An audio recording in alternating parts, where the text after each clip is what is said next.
Hey, it's Tia Sircar. I voice Sabine on Star Wars Rebels, and you are listening to the Knights of Ren. The Knights of Ren podcast is brought to you by Cool Stuff Inc., your source for Star Wars Destiny singles, sealed product, and more. Check them out at coolstuffinc.com. Show me again the power of the darkness. D20 Radio, where gamers roll. D20radio.com.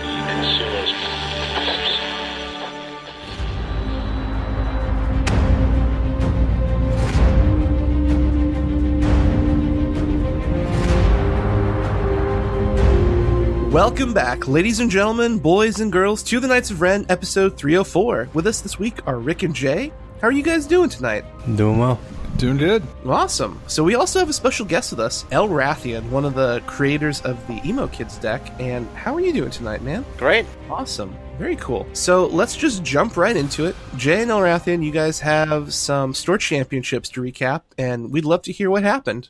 Yeah, so over this past weekend, I went into Santa Cruz for a small Father's Day store championship, which kind of led to the event being only 11 people, only 4 rounds, no top cut, so quick and dirty, which was really convenient for me because I got to, get home in a reasonable hour and skip the traffic. But I was playing a deck that Elrathion had put together, which is an FN Unkar First Order Trooper list. And it worked really well for me. First round, I went up against a local friend named Noel, and he was playing Luke Maz. The first turn, I was able to get both Z6s onto good old 9s, and that was pretty much the game from there.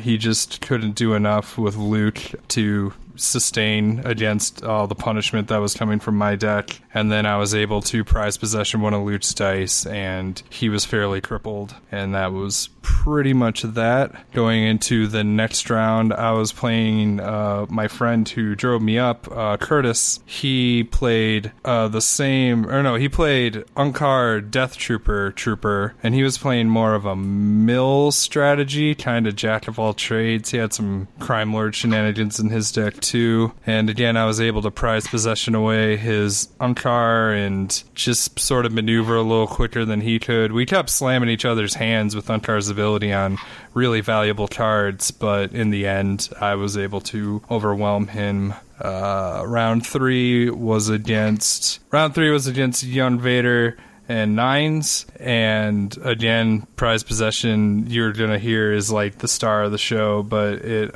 helped stave off some of Young Vader's shenanigans early, and I was able to kill him faster than he could deal sufficient damage to me, and his lone 9s wasn't rolling the best, so a choice best defense kind of neutered him when it mattered most. But then I had to wake up really early to go to this event, and unfortunately it kind of zonked me out, and caffeine started to wear off into the final round. And I'm not saying this is like the sole reason for the outcome, but it definitely impacted a lot of my sillier decisions in the round. Into the last round, I played against another local that I know from the surrounding area, although he tends to go to different stores. His name's Dan, and he was playing Emo Kids, and I felt fairly confident in this matchup. I just beaten, the red-blue variant the round before, and I was like, I play this deck a lot, I know what's gonna happen, but he had some surprises. I disrespected that he had a 1 damage Kylo die that I hadn't dealt with, and he was able to turn that into a no mercy lethal onto 9s, and that caused me to lose 2 upgrades, neither of them that had redeploy. So suddenly I had a naked trooper and naked Unkar versus his still fairly set up team, and that put a lot of pressure on me.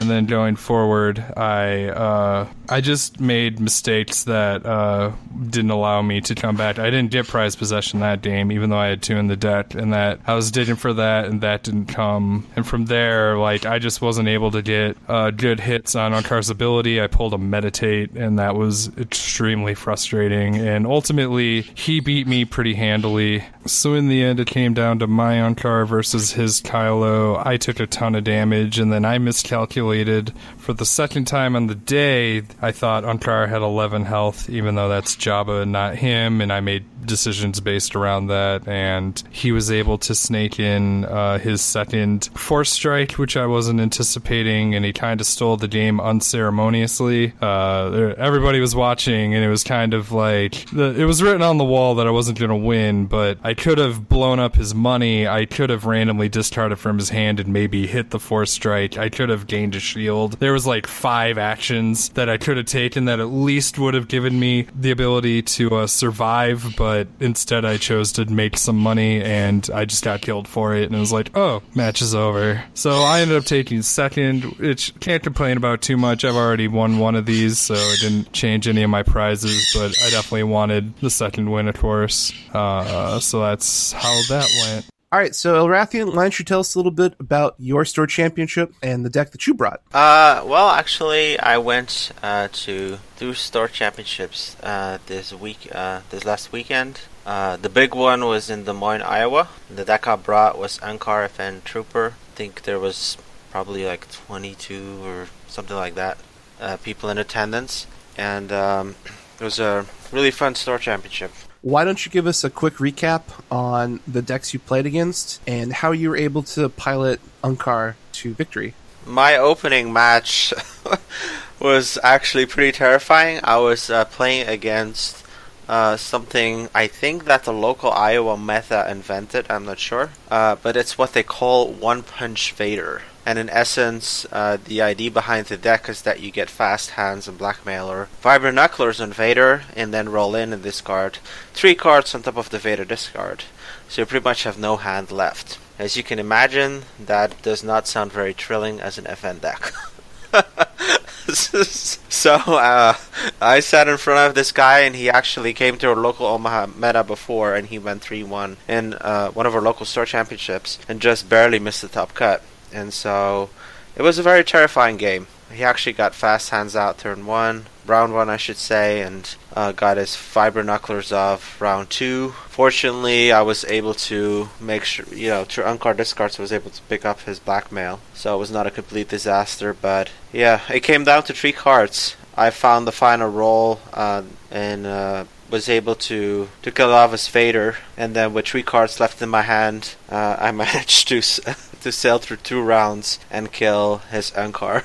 But it was pretty much as close as can be. And that kind of set the tone for the rest of the store championship. I think a lot of the matches were very interesting, because then my next match was against Pomaz, against one of the local Omaha players who already won a store championship with the Pomaz list, and actually beat me twice with that list already in 2 subsequent store championships. So I was not too thrilled to play against it, but that match went very well. It was a very good game, but I was able to just kill his Poe really quickly by just cycling upgrades, and I just controlled all of his dice. And I think after I killed Poe round 2 and Maz was half HP, he just conceded because I had barely taken any damage. It was pretty easy. So the third match was against another Pomaz, against again one of our local Omaha guys, which kind of was funny because all of the guys who went undefeated constantly from Omaha went against each other. We traveled with 6 people to the Iowa meta, so I kept facing people from my own meta, and that was an incredibly tight match. I was actually able to. My hand was really weird. I didn't draw anything, but I got a prized possession. So I just threw everything in the basket to get prized possession off on Poe round 1, and I succeeded. So I felt I was in a really good spot.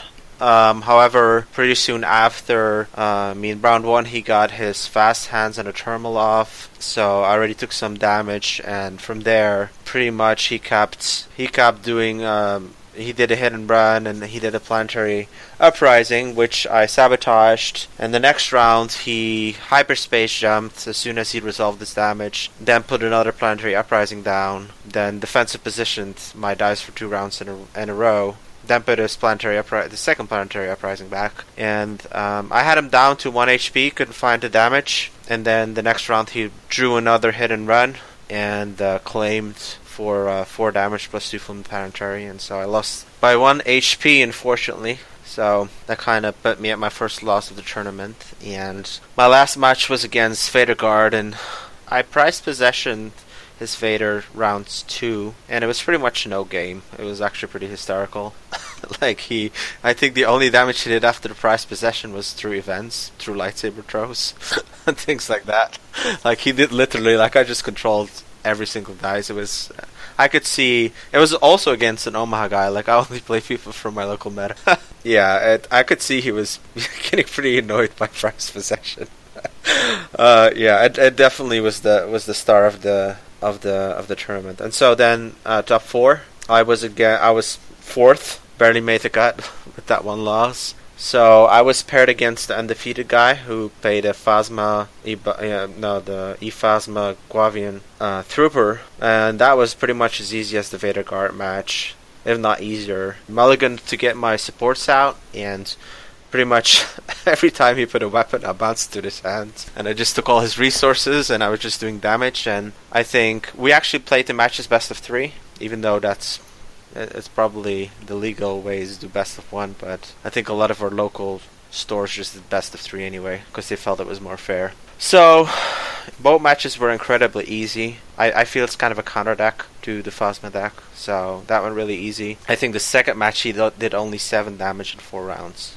I controlled everything else. It was pretty tough on him. He didn't even kill anyone in the second match. The first match, I think he just killed my Ankar, and I won. And so then we got to the final, and I was supposed to play against the Vader Raider deck, and in my test I felt I have a pretty good edge, so I just told the guy, you know what, just since we have a pretty long drive ahead, let's just, I'll agree to tie with you, and I'll give you the plaque, because I want you to, have the trophy, because you already won a store championship. But he wanted to play a match just to kind of see how it would go, and so we sat down and played a match, and it was a pretty interesting match. He got the fast hands and 4 speeds out turn 1 and got really good rolls, but I think it finally came down to my Stormtrooper with 2 riot batons and a rocket launcher against his Tusken Raider, and the Stormtrooper beat that Tusken Raider up in 1 turn. So I won that match, and so, yeah, that was that Sword Championship.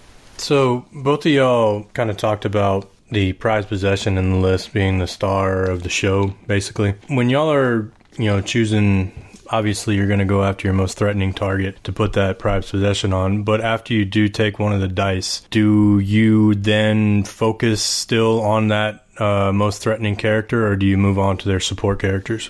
Prize possession, for me personally, I kind of see it as a very flexible card. Of course, it depends who you play it on, but usually I kind of see it as almost like a 1-cost removal that is universal in an FN deck, because let's say that you don't want to keep the prize possession, you can override it with another weapon and deal damage again, but if it's on FN. So it's really good in the deck. Now, specifically to your question, I guess it kind of depends who it is, right?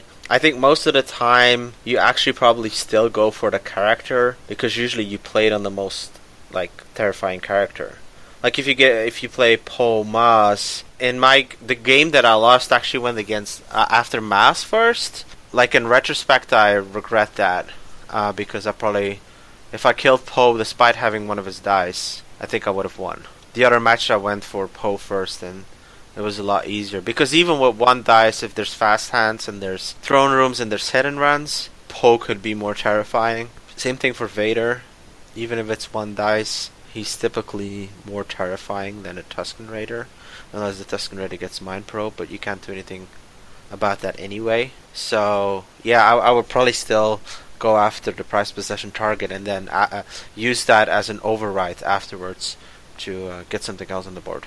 Typically, the target that you prize possession also still has a suite of upgrades and is still threatening even with their remaining die, and you don't want to have to rely on being able to spend the rest of your removal just trying to deal with that remaining die if you don't have to, so still killing the primary target usually has the stronger implication on the rest of the game. As an Unkar player, I know you have to make a lot of very critical decisions when you're either resolving your dice to deal damage or resolving your dice to create resources to play more upgrades and pay the cost for something like prize possession, which costs you 4 resources. So for someone who's listening, how are you balancing that, considering you need to put equipment on FN, but you also want this prized possession to help kind of slow down your opponent's tactics? So what are you doing to balance that out, since you only make 2 resources per turn? I think that's a good point. I think where I see a lot of people who run Ankar for the first time go wrong is that they often want to run the Ankar FN list as like a one-trick pony. And I think the strength of the deck is in its versatility. So my preferred way of playing the Ankar list is actually a very mid-range control type of list, where I actually prioritize getting some removal in my hands early, and I prioritize getting some of the supports out early, and just my first round I just want to minimize the damage and build up some resources, and then slowly start building towards either my weapons and start to override chain, or get the prized possession and then just control the game and slowly just kind of attrition put them to death. My strategy more led along the ways of things like I was using certain upgrades like holdout blasters on Ankar to get extra dice and play for him. Since I don't really like that card on FN personally, it's really hard to get a valuable shot out of it. If you're paying 3 for it, I like to equip it and then roll it out and then have to pay for 2 damage. I'm really not happy with that, so I was using that more on Ankar to get more of his dice out to synergize and possibly get an Ankar trigger. So prize possession to me only costs on average 2, or if FN died and everything swapped over, again, I'm usually not paying for prized if I can help it. And as far as like just getting upgrades out early, like maybe I overdid it, but I really tried to go for Ankar's ability fairly often to try and get some information on the cards and abilities that they're throwing back at me from their deck. And in some games it paid off and I made a lot, and in some games I probably could have used the dice or re-rolled them or made money, but overall I feel like I made a sufficient amount of resources in the game that mattered, that allowed me to pay for all my crazy stuff. But it definitely depends on what deck you're up against. You definitely don't want to really do it too often against like Emo Kids, who is a pretty streamlined and low value deck. Yeah, I think that's a good point, where I think it would benefit newer Ankar players to kind of just go on SW Destiny DB or whatever your deck building tool of choice is, and just try to familiarize yourself with what are kind of the standard lists. You know that you're going to play against Vader Raider, you're going to play against Palmas, you're probably going to play against Emo Kids, you might play against Palp. Maybe if your meta is very hero dominated, which it's not often the case, but it could be, you might get Luke Rays or Qui-Gon Rays, and so there's cost curves there. And so when I play against the deck and I evaluate my Ankar, I kind of always keep track of what's in their discard pile, what type of deck do they have, what would I expect as an opposing player to, what do I think is in their hand. And so does it make sense for me to use the Ankar, because there's a pretty big opportunity cost. Like, it's 3 value worth of dice that you're dropping. And so I've had games where I show 3 damage, but my math told me that there was a high probability of getting a Rise Again, and I went for the Rise Again. And there's other games that I'm like, I think the probability is low, I better use this on just taking the 1 resource, or I better use this on getting the Disrupt off. So you always need to kind of very strategically think it through, and I think that's why it is a higher skill cap deck than most decks, because it's not as straightforward as just do it every time. I think a lot of players with the kind of just pick up the Ankar FN Trooper deck, they kind of think that it's just let me deal as much damage, let me put as many upgrades as I can on FN. If I'm not showing damage, I'm just going to reroll for damage, and they miss out a lot on the opportunity to use the Ankar trigger on things that could be a good position to put it in. I mean, if my opponent sitting on their last card and they still have dice in the pool that I think they're going to re-roll, and I'm showing, some disrupt or other things that can potentially go to damage, I'm more inclined to just take that last card no matter what it would be. A lot of times that last card that they're holding on to is something that they were hoping to keep going into the next round possibly, or, something along those lines. And it's almost always correct to go ahead and try and take it. If anything, you're preventing another reroll coming out of them. You may miss out on a little bit of damage on there, but you're going to save, Unkar or FN, depending on who they're going after first, possibly through another turn or two. There's, like you said, Elrathion, there's a lot of choices in this deck, and it's very high skill cap, and it takes a lot of getting used to what's actually right in the moment, and, taking a look at, what the deck you're playing against, what they're looking to do, their game plan, and really just trying to throw a kink into it is kind of the strength of what you're working with here. Yeah, I think that's a very valuable point that I actually did not mention, is the discard to reroll, because I think that's really where Unkar really shines a lot of times, is where if you kind of see that they're starting to get low on cards, using the Unkar ability becomes really powerful. Another way I kind of really like to use them is the Holdout Blaster. If I roll out the Holdout Blaster and I get like the 2 for 1 resource or the modifier, I'll just do that and then I'll roll an Unkar, and then in the next action I'll use Unkar's ability. So there's always ways to kind of use those excess dice there. So, Elrathion, we're pretty happy to have you on the show today, and as always, we like to interview our guests. Again, Elrathion is a multi-store championship winner. He's part of the Artificery crew, and he's one of the guys. I haven't actually played against him in playtesting, but he's watched me play. And at some point, we should probably get some games in, but I've definitely been busy lately. But yeah, first off, just thanks for being on the show, man. Yeah, thank you. Excited to be here. So, first question we tend to ask is just how did you get into Star Wars proper? You know what? Like, I started with, I've always been a fan of Star Wars growing up, but it's my favorite movie universe, if you will. And my first experience with Star Wars as, like, in games, outside of the computer games, obviously, played everything from Jedi Knights to Knights of the Old Republic, but in card games I actually started with the Decipher game, so the Star Wars CCG, and that's kind of still my first love. I started that when I was 14 years old and really grew in love with it, and I played it together with my brother, and he was really good, and he taught me a lot of stuff, and we kind of snuck to a lot of tournaments. My dad didn't really approve, so we always found interesting excuses to go to tournaments, and I think by the time I was 16 or 17, I made it to rank 1 in Belgium, and I was competing on big tournaments. So I've been a card game player ever since. Did all the Decipher games, and then more recently when FFG released their LCG, I went into their LCG. I really liked that game a lot. Played it for a couple of years, then took a hiatus, and now I'm back with Destiny.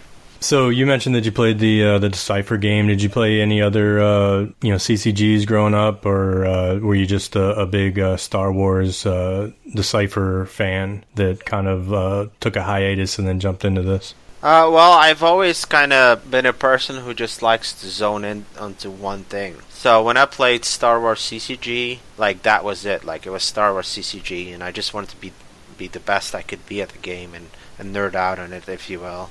So, played some Star Trek CCG, but it was not, I preferred Star Wars a lot better, both because I like Star Wars better, but also think because Star Wars CCG was a better game. And when the evil versus of the Coast bought out my precious Star Wars game, I tried that for a little while, but I was very disappointed and quickly quit after that. And then I jumped into Lord of the Rings CCG, also by Decipher.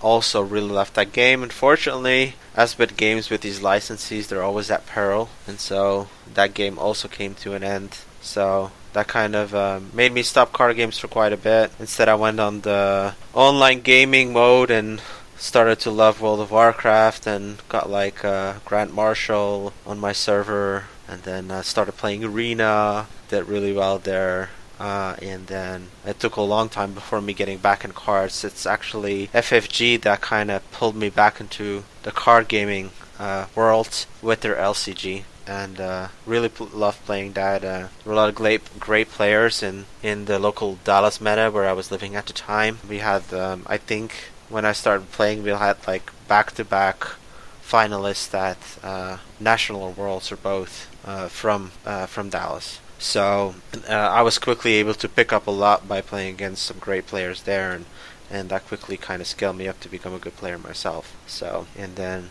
yeah, I took a little break from it, and now I'm back with Destiny, so. Do you have a favorite character in Star Wars? Maybe they're in Destiny or hopefully coming down the line? This is probably going to be super cheesy, but my favorite character is Yoda. Yeah, I was a big fan of the Yodas from the LCGs myself. And then the whole Yoda, you seek Yoda, fun times.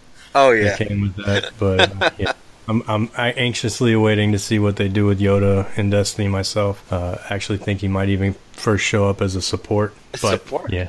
Yeah, because if when Luke first meets Yoda and he's really just kind of helping him out, he doesn't really he's teaching him the ways of the Force and whatnot, but he's not the flipping lightsaber wielding menace that he was in the prequels. So I think it would be kind of interesting if they started him off as a support, sort of like they do with the droids like R2-D2 and C-3PO.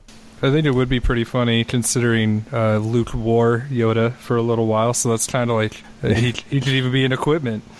Or an upgrade, rather. But, back to my Yoda.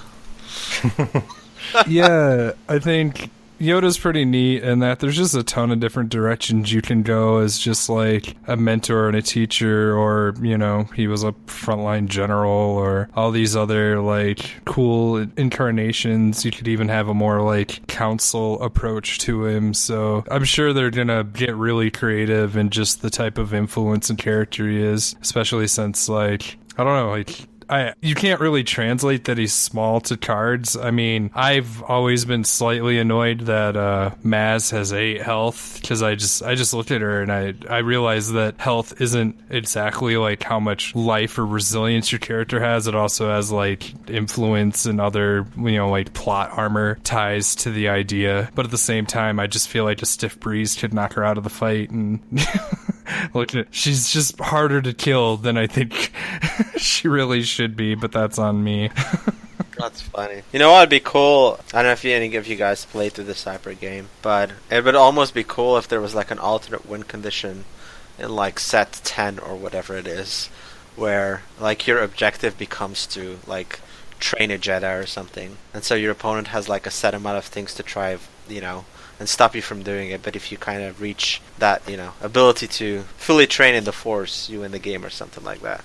That would be really cool. Is there a type of like card or character or effect specifically that you think is lacking in Destiny that you'd like to see? I really love Hero. In all the computer games I play, I'm always kind of like this healer type of character, or like, in Knights of the Old Republic I played Sage. I'm always kind of this very kind of Jedi defensive, use the Force for good type of guy. And then when I look, like, I really want to play Hero in Destiny, I really do. And then I look at the card pool, I'm like, Villain is just so much more, not only stronger, but more interesting in, like, the variety of control, the variety of deck types when it goes from mill to mid-range to pure aggro. And then I look at Hero and I feel they only have one mode, and it's called kind of like resolving a lot of damage without your opponent reacting. I feel that's the one thing they do good. The rest of Hero just kind of is like, okay, it's just average. There's a lot of cool little tricks, but I'm just kind of at the moment, I'm very disappointed with where Hero is at the moment. Yeah, I had this conversation last night, and my buddy Todd was anxiously awaiting the recording of this show, because he knew I was gonna go off on a rant today about this same topic that you just brought up. That heroes have they're just not quite there yet. I mean, they've gotten a lot of good boosts, and Poe Maz was just dominating for the longest time there. But, you like you said, you take a look at the villain side of the spectrum, and they just seem to get everything. And I've been really trying to make Luke work now. I've come to realize how good his draw a card ability can be in a game, but in the end, it just comes down to, is this just really a worse Vader Raider deck every time I build it, and every incarnation of the lists that I come up with? And, villains have, things like Force Strike and Bait and Switch, so it doesn't even matter what you're rolling, really, you're going to get there eventually. And whereas, heroes are, not only do they have the worst mitigation for the dice control, there seem to be more set up to use shields to do their, quote unquote dice control there, to where they're going to be blocking everything. And they go ahead and make a card like Vibro Knife that completely invalidates even using shields anymore. And to that point, even completely changes the whole spectrum on, do I choose my battlefield or your battlefield at the start of the game? It's almost irrelevant at that point.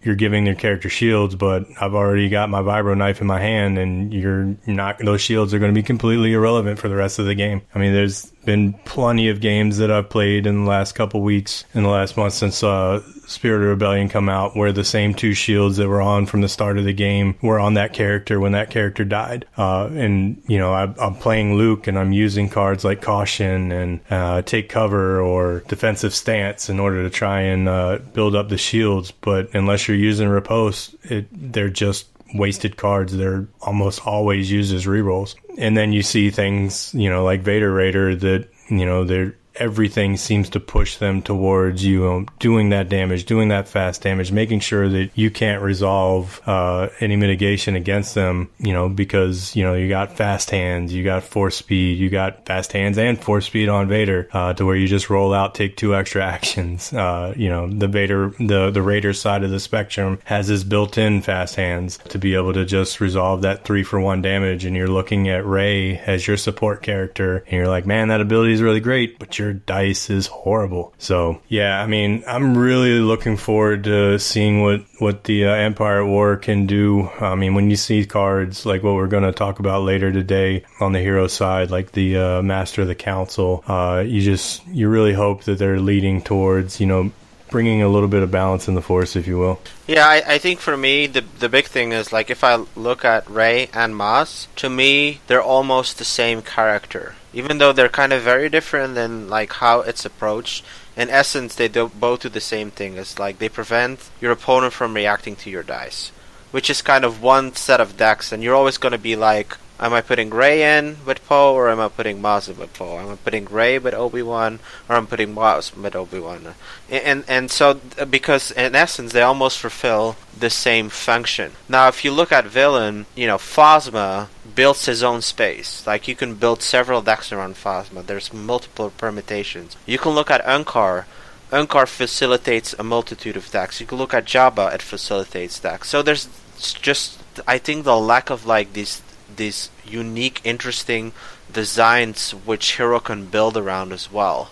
And I feel like they were, like, almost there. Like, if Luminara had been less points, like, Luminara could facilitate a whole new archetype. Or if Snaps had been just a little bit more durable, like if he had been 9 or 10 HP, I know it's blasphemy, because that a lot of people would be very angry. But like if Snaps were, like, let's say Crazy Mode 10 HP or something, Snaps would be a legitimate, like, indisputable tier 1 deck that people would say, I don't want to play this action cheating, I want to play Snaps, or even 9 HP. But or even the Acolyte, like, you look at the Acolyte, you're like, whoa, I want to build a deck around that, you're like, 7 HP. No. And I think that's just kind of a little bit sad, because I think there's just so much potential in SOR. If just the point cost had just been a little bit less, or if the HPs had been a little bit more, we could have just seen a whole new awakenings of Hero in SOR.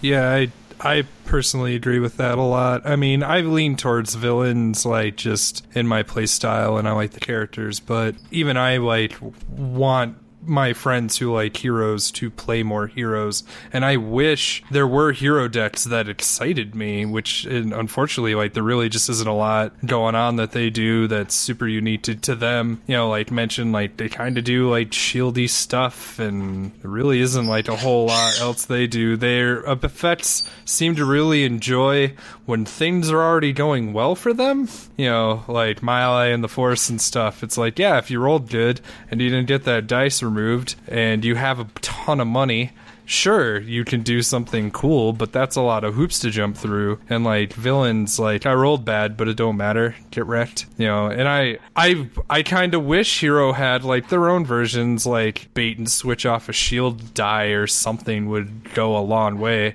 Make Obi-Wan like terrifying, and like in a weird way, like I just feel like so much is loaded into Rey and loaded into Maz that even though like Poe or Han or whatever, you know, has the scary die, you're really weirdly more afraid of the little character just because of how much is like put into them that even the larger characters don't really shine, if you get what I'm saying. And like I personally really wish Jyn was cheaper because I think that her effect is really awesome. I like the way that her die is just incredibly efficient and does two things I like really well. I like dealing damage, and I like discarding as just like pressure, and I think that like Jyn could have been like one of the decks that would have pulled me away from villains if she was realistically playable, and sadly I don't think that she is. Yeah, Jyn is another one of those, you know, add into that list of the many characters at SOR, like Obi-Wan at 20 with Guardian at 11 HP.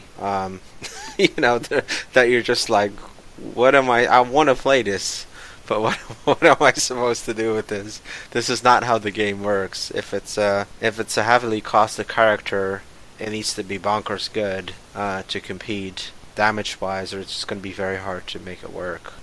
If Jyn had been maybe doesn't have the guns, but maybe does have the discard side and only cost 14ish with the -1 cost, like you would be like, oh well, you know, I don't want to play Rey or Maz today, because this ability would be really cool to put another 16-point character next to, but, you know, at 20 points, you're in essence, again, forced to run Rey or Maz, like every deck, and then, you know, you're like, why would I run it against, you know, instead of Poe? That's always the question. Because, you know, you're limited at 12 points or 11 points, so why would I run that? Why would I run any other deck if you really want to win tournaments? Yeah, again, I just look at Jyn, just staring at her card and her die and the way she's set up, and like, it's funny to me that she's called Reckless, and yet she has a ton of health.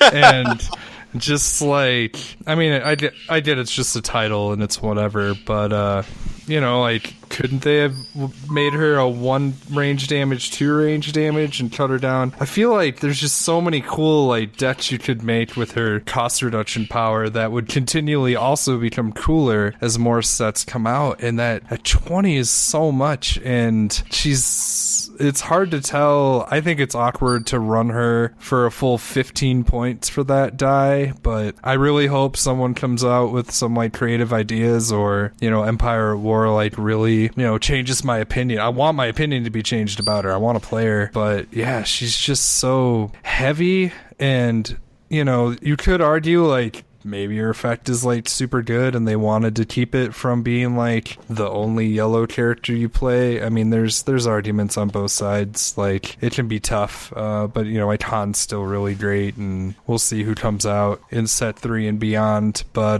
the other thing I do want to mention, and again, I brought this up on our show and other shows, and I always have to emphasize that, like, although set design is cyclical, that doesn't make the first and second sets any less frustrating, but I still feel like I'm hoping set 3, you know, has some of the answers to the problem cards that we're angry at. Like, we still don't have really efficient equipment removal outside of like Imperial Inspection, but like cards that are more general. Hopefully, possibly, there's an answer to knock off those Vibra Knives for Hero, so then, you know, those decks like Ray Qui-Gon, if Ray Qui-Gon can get rid of your Vibra Knife, like suddenly that deck I think like gets terrifying again, and it still does some pretty goofy, scary stuff. So I'm curious if, you know, in some other card games the habit tends to be set one introduces new mechanics or gets you used to whatever the theme is, you know, just like stuff to play with, stuff to have fun with. Set 2 tries to be exciting and like, all right, now using what we've learned from set 1, let's do exciting things. And then set 3 tends to have a few more of the like ways of toning down or combating some of the, I don't even want to use the word problems, but just dialing back a little bit on some of the effects that were allowed earlier in the set, and usually tries to round it out. Magic in some sets tried to do things like that. The WoW TCG very often had some pretty strong answers to round out their set rotations. So I'm hoping that that's the case for Destiny. We have no way of knowing, but you know, that is a good opportunity that maybe we'll see ways of dealing with again some of the cards that are frustrating us or opening up more possibilities. But we just have to wait and see. Well, I will tell you, building off of that, if you take a look at the Empire at War Booster Pack product page, I'll read a little snippet of there. These 160 brand new cards will focus on taking core concepts of Star Wars Destiny and throwing them into disarray. So I think we can safely say that we'll see a lot of the more, let's just, you know, see how far we can push these things, and hopefully some things will come out of here that can fight the action cheats and the getting around the core concepts of the game here. So I think if you I read that as something I've always been arguing is that action cheating has always been a core concept of the game. So if you don't think it is, then the set won't help you. Because it can't throw it into disarray then. So I don't know, I find that funny. Something I want to bring up that I'm not excusing Fantasy Flight for this, but something a lot of people do kind of gloss over is that the first 2 sets were designed before the game was ever shipped. And we've talked to Lucas, and he said that the 3rd set is their first actual set where they've designed the cards and effects around the meta. So if you're saying, hey, you know, heroes aren't as strong as we'd like, hey, this card and this effect seem to be kind of not player friendly, so on and so forth, even with the spoilers that we're about to talk about, you can kind of see that they're bringing some of those things to light where, like, for example, Thrawn, his point cost is really, really healthy. He can fit into a lot of places. People are talking about Ezra. You know, you can now have a 5-dice team. There's a lot of these things that you've brought up that this is the first point in time where Fantasy Flight can actually address that in the set design moving forward. So after this set and, you know, set 4, set 5, they can start to create events, characters, supports, things that can help kind of balance out the game. So heroes are more favorable, or heroes have some better removal options, or villains now have this or that. So not to say, you know, hey, they haven't made some mistakes, and villains are obviously much stronger in the spectrum of options and decks you can build around. But from this point out, if they're paying attention like they said they are, they should be addressing all of those statements with newer cards coming out in each individual set to help create a healthier game balance overall. So one deck isn't just dominating everything, and one style of gameplay isn't just so much better than everything else that if you want to win a game, you must play this style of deck over something else that you actually want to play. So I'm really excited about all the new cards that were announced, and we're going to discuss them in great detail. So we're going to start this off talking about all these really amazing spoilers we got from Empire at War with Thrawn, the Master Strategist. And I kid you not, when this article came out, I was at work, and I got a bunch of texts and Facebook messages, and people were like, Sugi, we listened to your Unkar Jabba episode, and we think we have a replacement for you. Take a look at Thrawn. And it is true, this guy is like my dream character for the red-yellow matchup. So his health is 12, which is really, really, really good. His point cost is 14 and 17. So obviously, you know, I love Thrawn, I love Unkar, so Unkar is 13 points at Elite. Thrawn is 17 points at Elite. So there you go. There's the match made in heaven. You're looking at 22 health. But his die faces, in effect, are robonculars. So his die faces are 1 focus, 2 focus, 1 disrupt, 1 shield, 2 resources.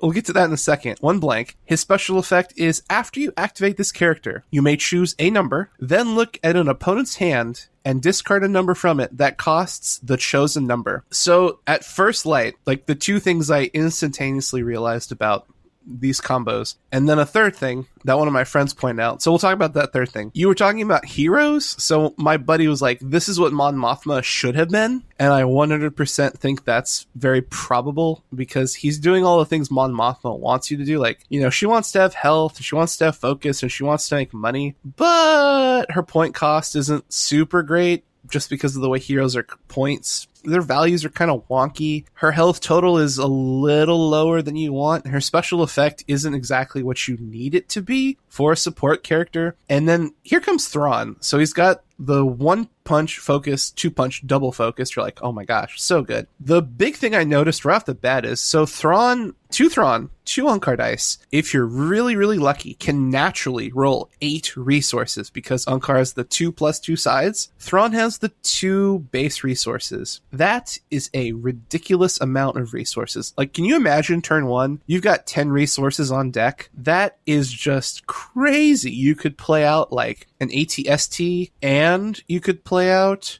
say, a TIE fighter. You could play 2 TIE fighters and I don't know, maybe a 3-drop of some sort, say an upgrade or a speeder bike scout. Like, the fact that you can now produce so many resources is incredible. The other thing is, with Thrawn, you get to look at your opponent's hand. Even if you just get the wrong number, you could just like, hey, I activate Thrawn.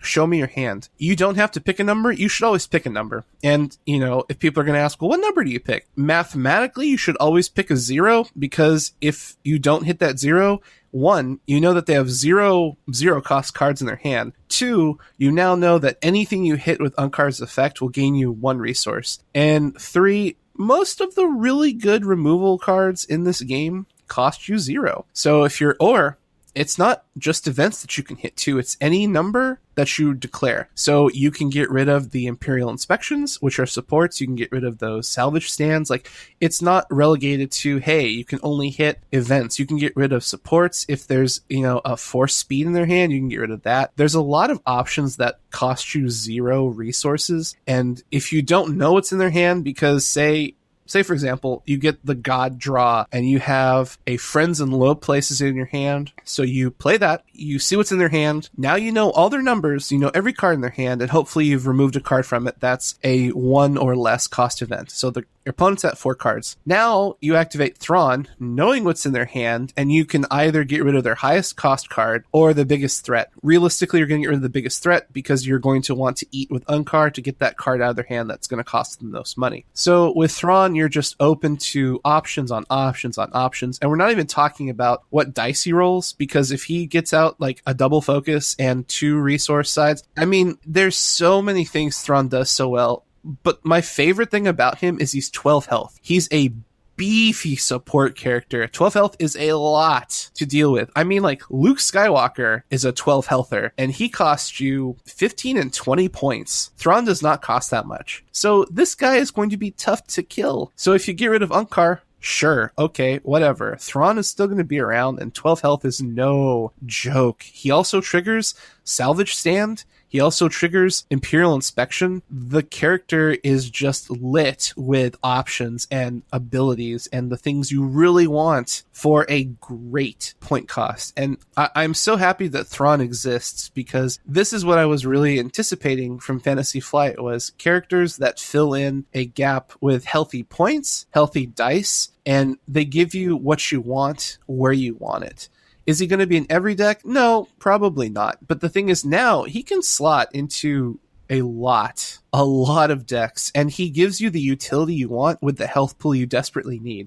I agree with most of what you said. Thrawn does seem pretty beastly. I do find it kind of interesting that since he's costed so high, you could almost justify running him as a support 1 die, largely due to his ability to roll 2 resources off of a single die, which I think is the most like astounding part of the character personally.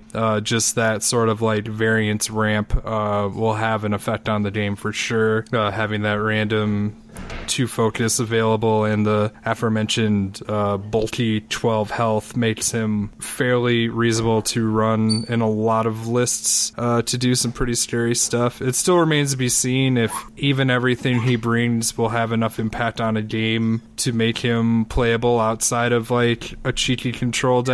You know, can he support a damage list enough to do damage and things like that? Only time will tell. I think he's cool. He's definitely sort of very... There's a lot of stuff going on in his character, and he's very loaded up for sure. But I do like the way he's designed. I also have a couple of thoughts on him. Let's say, first off, just looking at him, you made the point about Matma. Like, can you imagine if he was a light side character, and at 14 points you could run him with 2 hired guns? How insane that deck would be. So if villain does get like those hired gun type of characters at 8 points, then there could be a whole new deck in there. Right now at 17 points, I'm not so sure how many different archetypes he'll support. There's definitely the Unkar possibility, although neither of them really lead to victory condition. You'll kind of have to try to play very control heavy and try through the use of supports or something else come up with the requisite discard or crime lording or whatever it is to win the game. That's the only thing that's I still have some question marks around.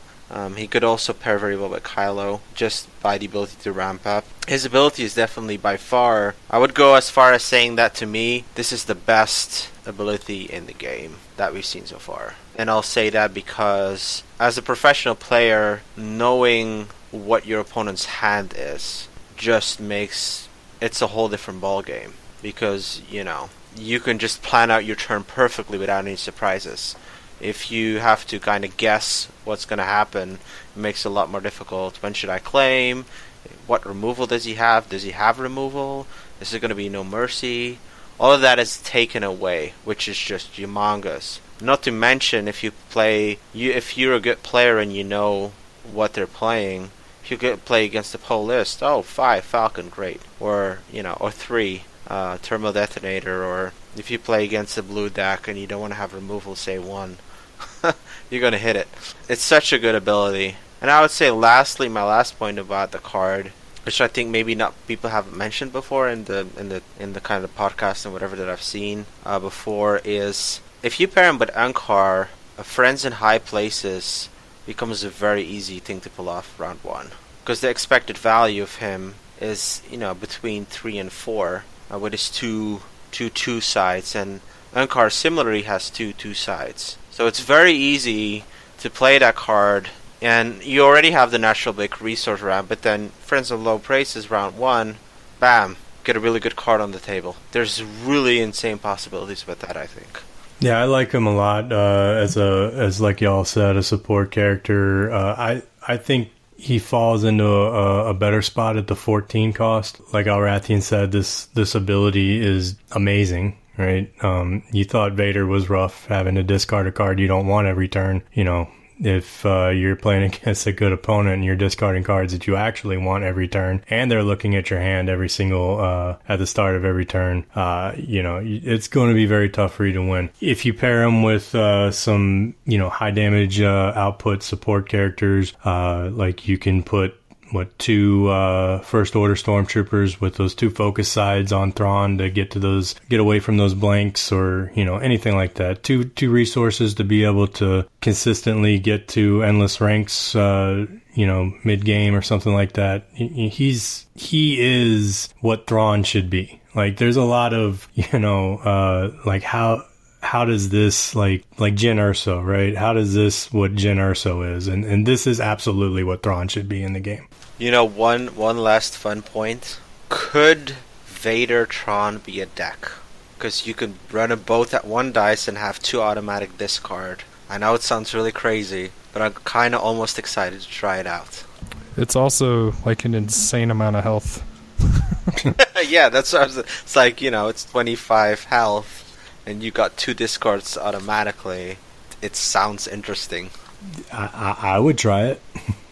I mean, 2 dice lists are, you got the Emperor, right? He can do it. The Emperor does a little bit more with his 2 dice, but, if you're just starting out each round with, 4 to 3 cards every turn, that minimizes your options, and, it's pretty good. I think it's very possible, although maybe not probable. We're going to go through a lot more cards here, and it does seem like the set design is pushing away from just hard aggro and moving into potentially a little bit more mid-rangey choice options. So, I mean, a prized possession is going to hurt like crazy, but you do have 25 health. You do have, at this point, some of the better die faces and card effects we've seen in the game. 2 focus is no joke. 2 resources is no joke. Vader doesn't have to pay for any of his sides, so he can output 2-3 damage more consistently if you've got Thrawn out, and you can make enough money to place very expensive upgrades on both of these characters and just start whooping up on your opponents. So it could work. We'll definitely have to see how it works. But yeah, a 2-die team is not unheard of. True, the Emperor is more efficient with his dice, but you also get an extra 10 health out of the team. So you are trading damage output for sustainability. Plus, you have much higher chance of milling out your opponent with such consistency from Vader and potential consistency from Thrawn. So, you're trading, hey, every time you resolve a die with Palpatine, you deal 2 damage for... Every time you activate these characters, 1, they either lose a card, or 2, with Thrawn, you get to look at their hand, which, if that was his only effect, is still really amazing. On top of that, you just get to guess a lucky number and potentially remove that card from their hand. So, that's ridiculous. Eating 1 card from their hand with Vader and looking at their hand with Thrawn, that's so good. And the fact that Thrawn's 2 resources with logistics hits 3, and then you're really pretty easily able to rise again Vader. That's going to be the main target of your opponent. So you start out with 25 health, but you're really looking more like 35. So I don't know. There might be something to that. Well, moving on, because we definitely have a fair number of cards to go over today. We have next up Prepare for War, which is a 0-cost villain red event. Play only if this is the first action of this round. A reminder text, no players taking an action. Gain 1 resource. So this is a really interesting design space. It sounds like you have to be the one who has taken the battlefield last, or first player of the round period, which I think is a little too restricting, but we'll see. It is free money. It is free ramp. It does promote you to want to go first instead of taking those shields, which I find really interesting. Being able to ramp enough money to get a fast upgrade onto FN, I can see that definitely just being a reason alone to run this card and get that Z6 out immediately. So I like the card. I'd be interested to try it and see how it plays. I definitely like money ramping, because I think that just leads to, being able to pay for certain cards, being able to upgrade, overwrite, pay for attacks, everything above. So I like this card in principle. Yeah, it kind of builds on the villain red wanting to have control of the battlefield that we saw from the previous 2 sets to be able to get this off. I don't know if it's worth a card slot in a 30-card deck myself, but like you said, being able to start off the game with 3 resources, it does lead to some pretty explosive first turns. I'm curious to see if there will be other cards that have this condition as well, because I think the design space is really interesting. Yeah, it'd be nice to see if this is like the cycle of cards, kind of like the supports from the previous set, that every color and every side gets one of these types of cards where it has to be the first action. I do think it leans more towards being the red villain because of the caring about the battlefield as being one of their things. But yeah, it'd be interesting to see if we get a cycle of this. I almost think like it would lean itself more towards Red Hero, because red decks, as they are today to me, seem to be quite slow. Red Villain, that is. Whereas Red Hero has the defensive position already, so they're more naturally inclined to go for that quick battlefield, especially with the decks like Poe or Snap. So if a counterpart exists for Hero that also has a similar effect, it'd probably be a very interesting card to look at. And for the best card in the set, Ruthless Tactics.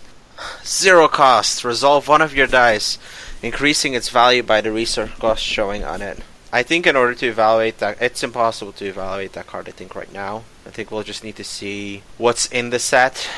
It leads you to believe that there are cards out there that have dice that cost more than 1. If we stick with dice that are just 1, it probably looks like a pretty lackluster card. But if there's this crazy card out there that, let's dream something up, it costs 5 to resolve, but it does 8 damage, and now then the card is absolutely insane. So I think it'll be as good as the supports or upgrades that they release for the set. My thoughts around it kind of lean towards, if I don't know, I'm guessing there's going to be some kind of like a meaty die of some sort on a support, possibly a character, but I don't know, probably not. But all I can think of is, like, I doubt it's going to be a really heavy melee side. I don't really know what represents a giant melee character with a cost outside of, like, I mean, I don't know. I keep saying, like, bring on a Rancor. I think that'd be amazing. But beyond that, you know, like, if it's a giant range side, if the number's too high, like, you're just asking, like, deflect is always there as the reminder of, like, don't go too heavy into range or you're gonna eat it. So it just makes me question, like, what is this bringing? What's Phasma trying to do on this red villain event card to take advantage of the situation that's not gonna get stuffed? So I'm just waiting to see. Again, this is one of those cards that I don't know if it's worth a slot in the deck. Kind of harkens back to Awakenings with the resolve one of your dice and increase its value by 1. You know, it seemed good in the beginning, and then, you know, there's just so much better that you can do with the space and the 30 cards to be doing it every, you know, twice in a game, being able to get 1 extra point of damage out from it, and, you know, then having to rely on it being a die side that, you know, has the resource cost rolling on it, it doesn't seem like it's really worth it to me. Again, if there's, you know, a reliable die that has a 2 cost side on it that, you know, without this card is worth playing, then maybe it gets slotted into that deck specifically, but that's a very edge case there. I still don't even know if I would run it. So moving on, we get a neutral red 2 cost The Day Is Ours event that claimed the battlefield even if an opponent has claimed it this round. You know, this is basically kind of goes to the Planetary Uprising deck, I think. You know, if they claim quickly to avoid that damage, you can throw this out there for a hefty 2 resource cost to get that extra damage out there and still be able to go first the next round. Outside of that, you know, if there's some more stuff that kind of comes into, you know, having the first action of the round, like what we saw earlier with Prepare for War, this could be a good lead-in for it. Again, is this something that I'm going to want to put in my deck for 2 resources? Probably not, but what do y'all think?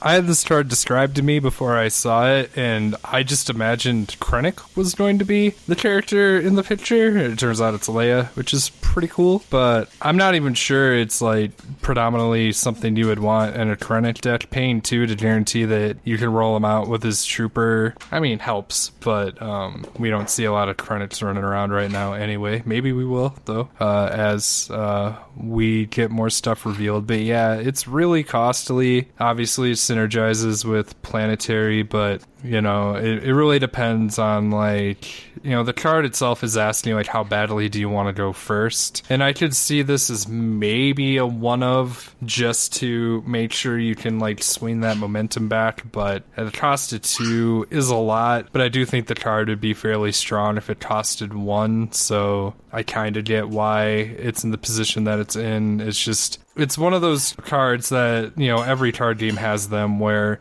at 1, it would be really freaking strong, and at 2, it doesn't quite feel strong enough, and there's no clean middle ground. So it'll be interesting to see how this card falls. I mean, that's at least my opinion, but that's kind of how it feels. I think there's 2 interesting questions that pop up with the card that are probably very easy to answer, but I think probably when they release this, they should clarify just to be on the safe side. Number 1, if you play this event, do you get to use the claim ability? And number 2, if you play this event, does it mean that you need to end all actions for the round? Yeah, I mean, it would definitely get the claim trigger off of there, and I do believe that you would also lose your actions following that, being that it's in the rule book. It's like, once you've claimed the battlefield, you must pass all future actions. So yeah, I think both of those are a yes, but being that they've already claimed, you could always use this as your last action to get around that. So, or I don't think I would use this card if my opponent hasn't claimed this round. It's kind of silly to me, but yeah, the extra text of even if an opponent has claimed it this round is a little superfluous to me. What I find interesting about this card is that it's neutral, because as we've seen, I love Unkar. I love decks that create lots of resources. I feel like that 2 cost is not nearly as prohibitive in certain decks, mostly Unkar. So seeing this actually is very interesting, because I kind of thought about this with the Thrawn and Unkar build. You have more than enough money to pay for this card. And if you get the perfect setup where turn 1 you get double salvage stand, or you get fast hands on Unkar, you want to go first as often as humanly possible, because if you can turn off your opponent's 2 resources, that is a huge swing in your favor, because so many decks, even now, heavy aggro decks need money. Lots of decks need money. Unkar decks make money like you can't believe. So being able to fill up your field, your opponent claims thinking, okay, we're safe, and on top of that, you can not only steal that momentum from them, but you can turn off their money, which means if they were thinking about, hey, I'm going to play this holdout blaster and do these action shenanigans with Ray, nope, you're not going to have any money. Of course, you do have to roll a resource side, or you do have to roll a disrupt side on Unkar. Like, there are things you must do in order to capitalize on this, but because of the way Unkar's kit is so efficient, it's very unlikely you won't hit one of those 2 things, or both of those things. So when I see this card, I feel like certain choke and or Mildex can make this just incredibly painful, because lockdown, the only reason I don't run lockdown is because you have to have 2 red characters to spot, and I'm just not a big fan right now of Unkar with 2 red characters. That's not my playstyle. But if there were 2 red support characters to run with Unkar, I would totally do it, because then once again, you can set up that field, you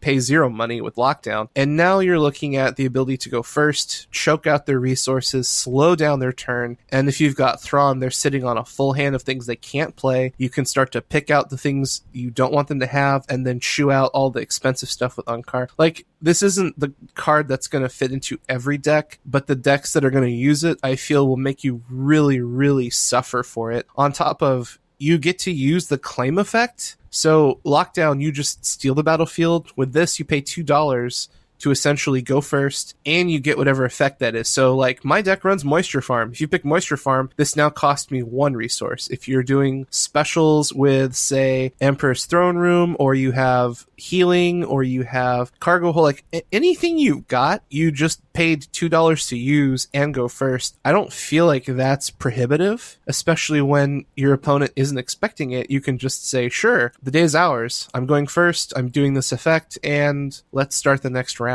Yeah, there could be some shenanigans with cargo holds where you bait your opponent in not claiming, and then you switch it around on them. Next card on the list we've got is Ezra Bridger, Force-Sensitive Thief. He is a yellow hero character with 7 health. His die sides are 1 ranged, +2 ranged, 1 disrupt, 1 resource, special, and a miss. His effect is you may play blue upgrades on this character, ignoring play restrictions. The special is take 1 resource from an opponent. His point cost is 710, which is really exciting in that, you know, he opens up the ability to play 5-die lists, which is pretty cool, just as a design space that we haven't seen yet. Maybe there's some really dirty tricks you can do with that. The first thing that comes to my mind are like Patience. I'm just waiting for Patience to just be the most annoying deck. I'm surprised it hasn't happened yet. But I'm just waiting for that card to just like ruin my day, and I feel like this is sort of maybe one of the pieces that you need to make that card reliable and as annoying as possible. But it's neat that he can equip any blue upgrade. It was funny in just talking about the card, people thought it was equipment, some people thought it was only abilities, and it's like, no, just if it's blue and it's an upgrade, you can throw it on him. I don't know if there's gonna be like another Finn style ability, but if you could somehow give villain cards into your deck, he could run Holocron, which is kind of interesting. So maybe that's in our future. Not that he needs that to go forward, but the obvious example in the article is you can stick a 4-speed on him. You'll probably need it, to be honest. He's a little frail, but I think he's neat. He brings a lot of versatility to a deck, kind of like Bala in a way. His die side's really small. What do you guys think? Yeah, I don't know. The 710 is good for heroes, being able to finally have a 7-cost character to fill that gap. But is he a character that you're going to want on a lot of those? The obvious to use his actual text there. You kind of want to pair him with a blue character. You don't have to, obviously, but having the ability to play those blue only upgrades that you normally can't play when you're playing like something like a Luke Maz or something. You really only got one target for those blue only abilities. You know, being able to actually fit them onto another character to be able to get more of that effect out there is good. His 7 health, like you said, is a little on the squishy side, but then, you know, there's 7 health on the Rebel or the First Order Stormtrooper too. So I mean, his die side is a little weak with the +2 range. Again, looking to play him with blue characters that are predominantly melee focused. But other than that, you know, the one disrupt, which I always feel is kind of one less than you would ever want to resolve a disrupt side on. You know, he's good for the design that he opens up, but he's not going to, you know, break anything, you know, with his dice. It's just going to be that extra character, providing a little bit more health, one more die, and, you know, the 5 character list with Patience is about the best that I can see him going in right at this moment. Or the 5 dice list, sorry. Yeah, I'm not super excited about him. I think it's kind of cool that he opens up the 5 dice pool, but like you said, like the 7 HP, if Hero gets something like a strong Guardian type of effect like Phasma, I think he could open up some kind of mid-range deck possibilities. But if Hero would stay, if I would have this card in SOR, I would probably not use it unless it was a fun deck. So, I mean, definitely for fun, there's a million lists I would like to make. But if it was like, I needed to bring this to tournament, I would not use this card right now because, like you said, 7 HP, that's not too difficult to kill for most of the top decks right now. I mean, his special ability is decent, right? To take 1 resource from an opponent, meaning you get that resource. But, you know, if they don't have any resources, then that becomes another blank, right? And, you know, his die sides are already a little weak. So, yeah, I mean, being able to take the resource and, you know, get something out of that's pretty good, I guess. But that's about it on there from me. Quick Escape, a 1-cost event that reads remove up to 2 dice showing damage, either just straight blasters or melee. You must pass all of your future turns this round. So, and as we just discussed before, that does not mean that you don't get to resolve the rest of your actions in your turn. So, it's an interesting card. I think the nuance that you can still complete your turn makes it a little bit more interesting of a card. If you can pair it with 4 speed and your first 4 speed action is to play this event, remove 2 of their important dice, and your second force speed action is to claim, or you do Infamous. With Infamous, your first action is to do the event, remove their dice. Your second action is to claim. I think it's an interesting card. Something we definitely wanted to address is the Fantasy Flight article says Quick Escape has to be the last action you take on a turn, but allows you to remove 2 dice showing damage, ensuring that your hero will live to fight another day. That is not necessarily correct. So we had someone ask if they have multiple actions in their turn. Say you've got Infamous and 4 speeds, and you've got, say, 4 actions on your turn because you've got Ray and some yellow character, Ezra, for example. They were asking us, hey, if you play Quick Escape as your first action, do you forfeit your other 3 actions? And Lucas Litzinger answered them on our Twitter and said, no, you get to resolve the Quick Escape, and then you get to finish out your other extra actions. So in this example, you have 3 left. You get to resolve those other 3. Then, once you're done, every time it comes to your turn, you're done. Like, you've passed. You don't have any other alternative actions to choose. So people have been, saying, hey, if I play Quick Escape in the middle of my turn where I have multiple actions, is that it? No, that is not the case. You do get to finish out the entirety of your turn. So it is a very useful card in the right situation, but you are giving up a pretty heavy amount of options just to keep yourself alive. So my thought process is, do you guys think that having to give up your entire round for removing 2 dice is viable at any point in the game other than you're about to die, so you pay 1 resource, play this event, save yourself, but you definitely will not be going first next turn? What are you guys' thoughts on that? I mean, even towards the middle or a late game, if they're only down to 1 damaging threat and you hit 2 of their dice and basically end their turn, you could gain money back and you can go to the next round and maybe draw a better hand or, force them into a situation they don't want. So I think this card has some versatility, and as you kill characters and pare them down, just hitting what few dice they have left, I think brings it up in value personally. And I think this kind of goes back to what we were talking about earlier about heroes' dice mitigation being so situational. Is there a real reason why this costs 1? You're giving up all your future actions to be able to get this. Yes, you're getting 2 dice, but unless you're doing this as what you would be okay with doing as your last action on the turn and then letting them do whatever they want afterwards, it's just...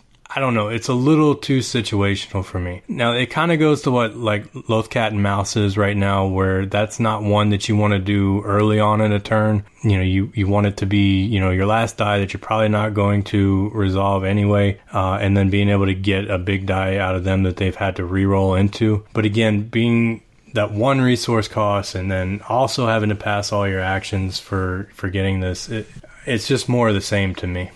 Where I see it shine potentially is the kind of Ray type of decks where, we all know how Ray can be, where she gets to hold that blaster into the 4 speeds, into, okay, I got 25 million actions, let me do everything I want to do, and now it's your turn. And so they do what they want to do. Great, they finally rolled 2-3 melee sights on Vader. Okay, I'll remove them.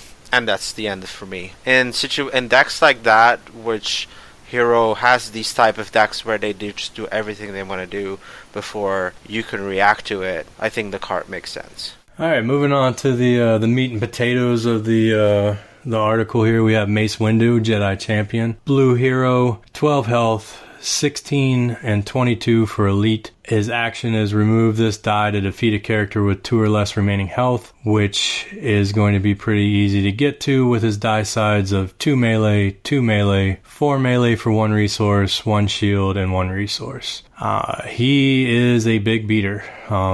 It basically puts him all the other dice into maybe a 2 melee damage side with his action ability there. I really wish his flavor text was my lightsaber is the one with bad mother effer on it, but we couldn't talk Lucas into it on our first interview with him there. So yeah, I think he's really beefy. His points are a little high on the elite side for me, but what do you think? I'm this kind of disappointed with Mace. I know a lot of people are super excited because he has that great 4 side and he has an action which could be cool. But if I look at Mace And I haven't seen the new set, everything that's possible. But, if I were to look at him today, right? Who could you pair him with? You could pair him with Moss, period. 1-die Moss. And then if I were to ask myself the question, well, you could run him with a Padawan. And there's probably a couple of other really weird options you could pair him with. But would I run 2 Mace, 1 Moss over 2 dice Moss and 2 dice Poe? And my answer would be unequivocally no. I would never choose Mace. And that's kind of my problem with Mace, because at 22 points, he's less HP than Vader. And I don't get that, because, sure, you could say he has the 4 for 1, but 4 for 1 is almost in the space of 3 for 0 to me. Because, yes, you do get 1 more damage, but you have to pay resource for it, which a lot of decks can control your resources really well. There's the Unkar decks, there's like Fast Hands Disrupt, there's a lot of possibilities to control that one resource. And then you're left with a melee for a resource, and in my opinion, a worse action than Vader. So, overall, looking at Mace, while he, on the surface, looks incredibly impressive, they would have to release a really good partner for him in order for me to be happy with him. Because, even right now, you can't even run Rey with him. But, the Rey Luke decks or the Rey Obi-Wan decks right now, they're very situational. Like, you really need to get that force speed and get the good roll in the force speed and have somebody who's not controlling your resources to actually win the game with it. It can do really well. And I think Mace as well, like his dice can, unmitigated, can do a truckload of damage. But the problem is, every good player is going to play a lot of mitigation. Unless you can somehow prevent his dice from being removed or the resources for his foresight to be removed, Mace to me just does not look so impressive.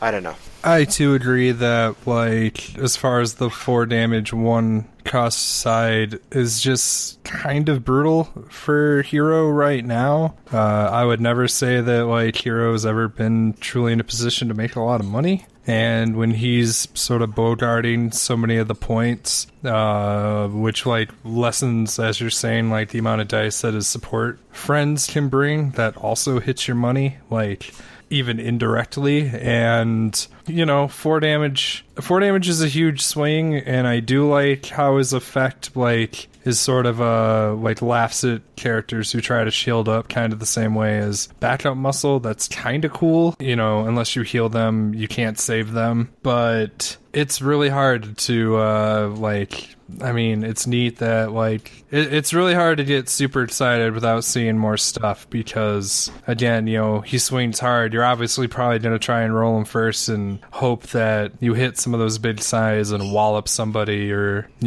maybe get those hilarious turn 1 god rolls where you just first action roll out, second action ball is dead, that kind of stuff happens. But I don't think any of us want to deflate anyone's excitement over the guy completely. It's fun, it's Mace, he's an awesome character, and his character is really neat. We just hopefully want to see some stuff that will let him shine and let him do the cool stuff that we want, because right now, is he better than Luke?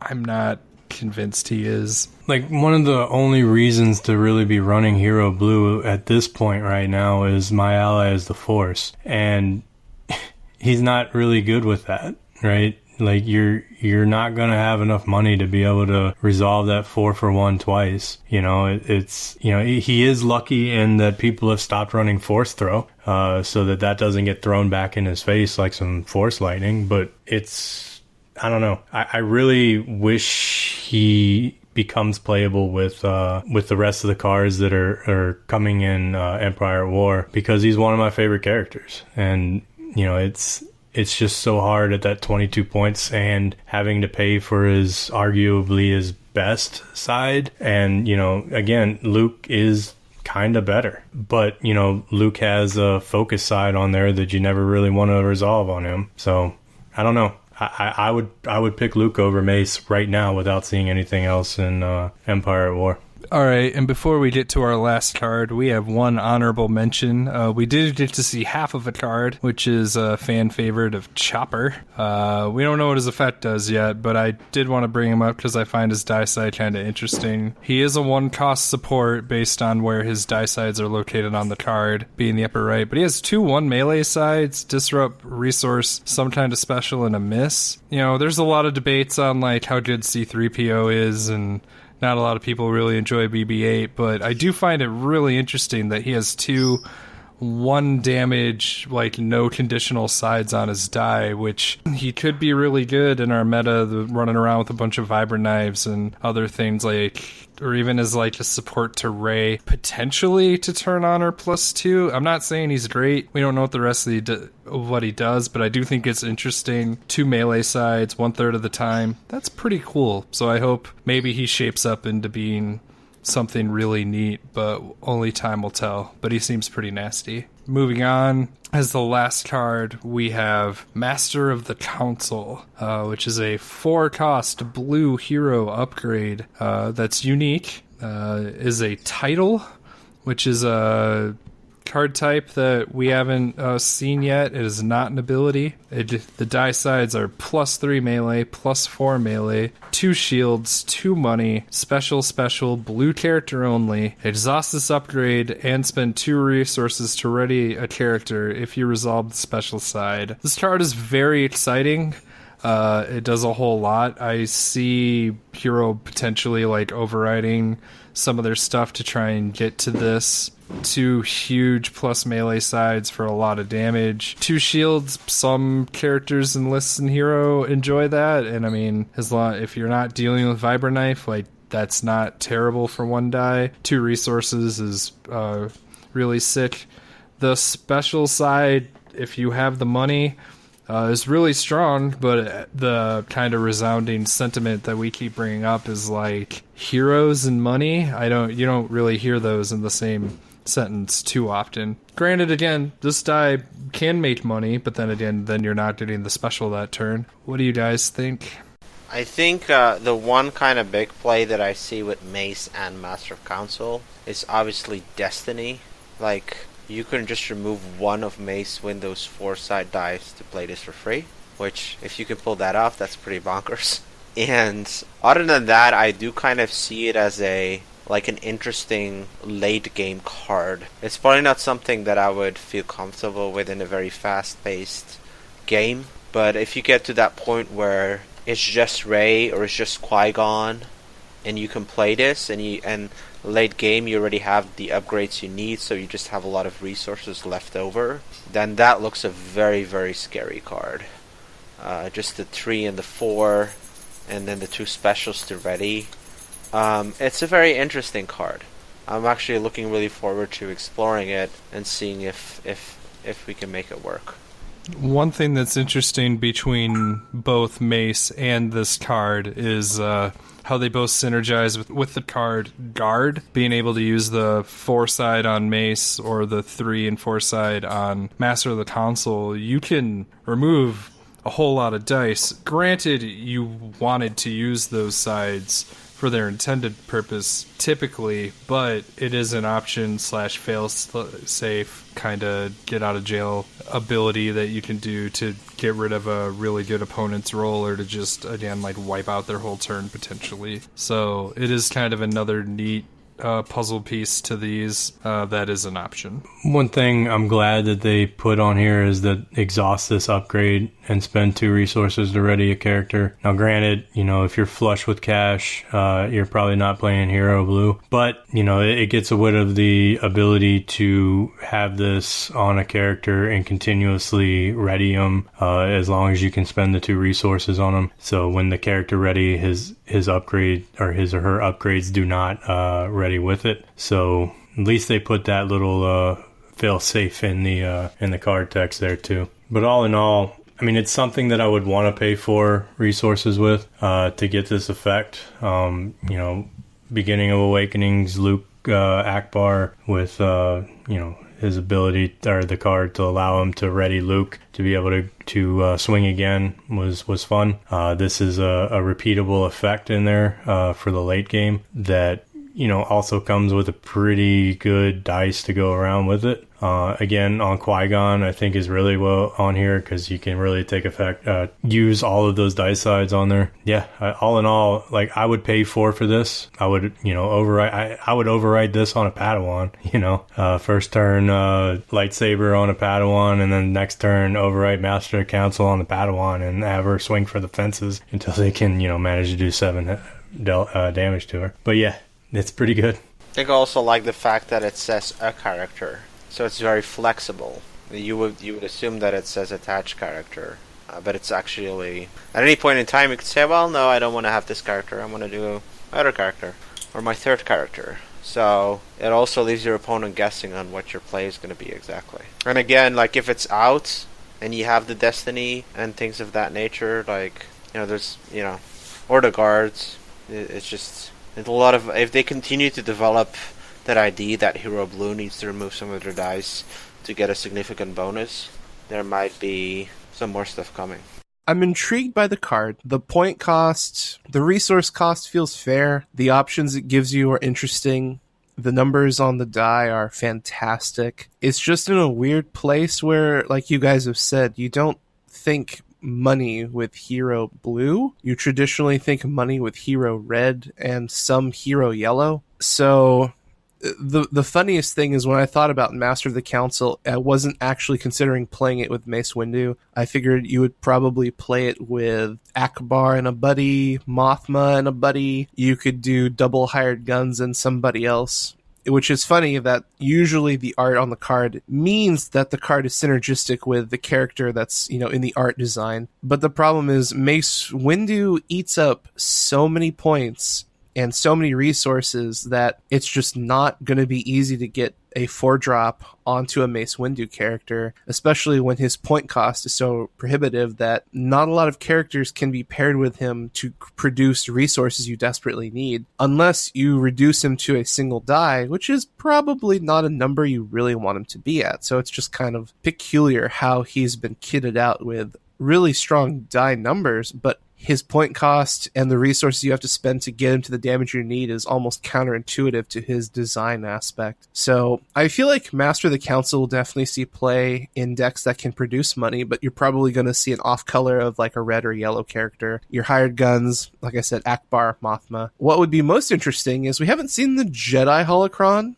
as opposed to the Sith holocron. So if it targets upgrades or if it targets titles, allowing you to play them at a reduced cost, that would make this card so much more interesting and playable because now you can kind of cheat them in without paying the full cost. So we'll definitely have to see how that goes. But with only seeing so few cards out of a 160 card set, I feel like there's a lot of potential for all the things we've talked about. We just don't know where that potential is. Thank you so much to everyone who's been listening and joining us for this episode. Big thank you to our guest Elrathion for coming on. Thank you so much. We appreciate it. Thank you so much for having me. And thank you once again, Jay and Rick, for joining us. And everyone, thank you for listening. We hope you have a great week. Don't forget to check us out on iTunes, Google, Facebook, Twitter, Patreon, all that good stuff. And with that being said, this has been episode 304, and may the Force be with you.